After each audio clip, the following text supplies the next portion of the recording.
As we were researching the backstory of the complex for the National Register, we uncovered a lot of tales and stories about the railroad workers and events that happened out here. And they were very unique, so we thought, and to this site, so we thought it'd be a good opportunity to bring that history alive through storytellers. And as we were writing the scripts, we just decided to take it beyond just the local here with some more broader stories of railroad history. I was born and raised in Siouxland, on a farm between Lawton and Bronson. I went to Lawton High School and graduated in 1939. Now, we were a small farm operation, had about 280 acres, we grew corn, soybeans, and had about 20 or 30 cattle. And my mom had a huge garden, which is important because I'm the oldest of 6, a lot of mouths to feed. Like so many men my age, I enlisted in the U.S. Army almost immediately after the war started. For me, it was 1940, and well, you're not going to believe this, but I spent the war in Greenland as a baker. Well, my name is Alice Brown, and I'm an office worker. So I took this job, never ever thought that I would have to work. I got married right out of high school. Albert and I, we were in love and had a Johnny about a year after that. And then he was in the war and he died. So I work now as an office worker, practically the office manager, you know. I got a lot of responsibilities. You know, I like the people. The people there are really, really nice, and the railroad, they're good to me. I'd rather be home with Johnny, of course, but you know, it's what it is. It pays the bills, and it's a lot safer than a lot of those other jobs out there. You know, Johnny, he doesn't need to lose another parent. Well, as for the numbers, $45,000 to the building and $55,000 to the locomotives. I'm sure, as the history books record it, it is going to be in the millions. Well, you probably know by now that the fire started at 3 a.m. in the morning. It took the left side of the roundhouse, but thankfully there was a fireproof wall between stall 12 and 13, which saved the other half. There were 20 locomotives and we removed 10, but the other 10, sadly, are probably irreparable. But we will know more once we remove all the rubble from the building, which is collapsing.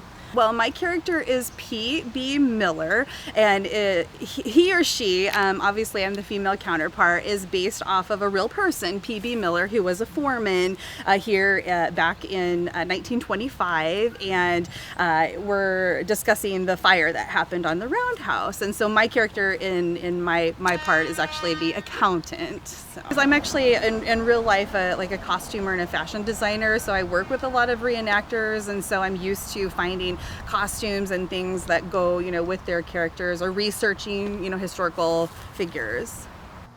I don't have a problem with the term hobo.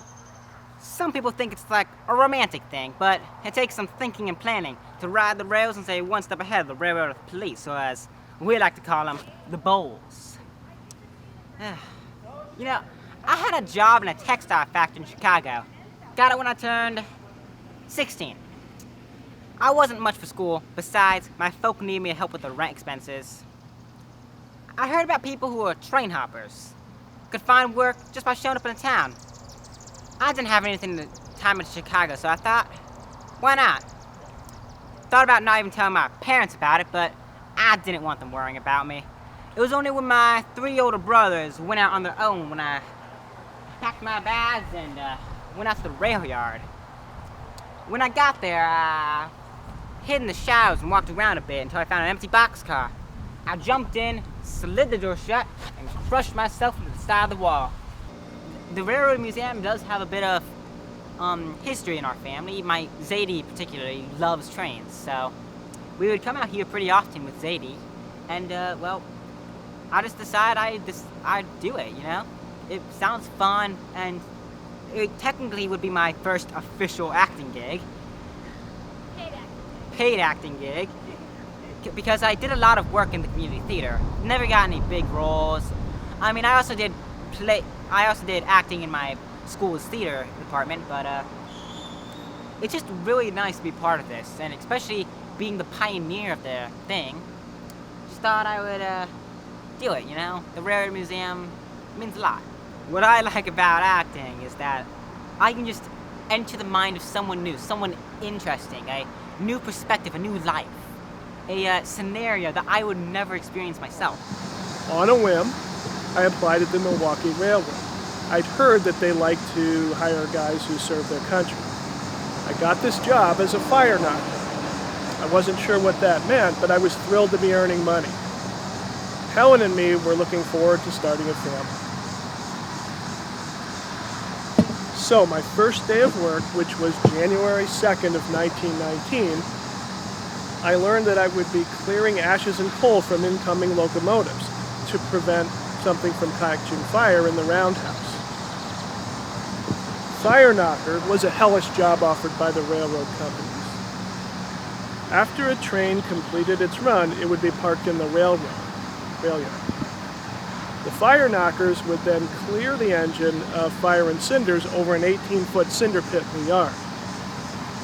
They would then wash down the hot engine to cool it down and then reload with coal for the next run. There were few safety gear. There was little safety gear. There were few safety standards to speak of. It wasn't until later that many cases were brought against the railroad companies for injuries and death. But the railroad companies were usually found faultless. It wasn't until much later that the courts decided that an employee's right to a safe working environment was more than just a novel idea. So the job sounded pretty straightforward, but I guess I didn't realize the dangers of falling into the pit. I certainly never questioned what I was told to do.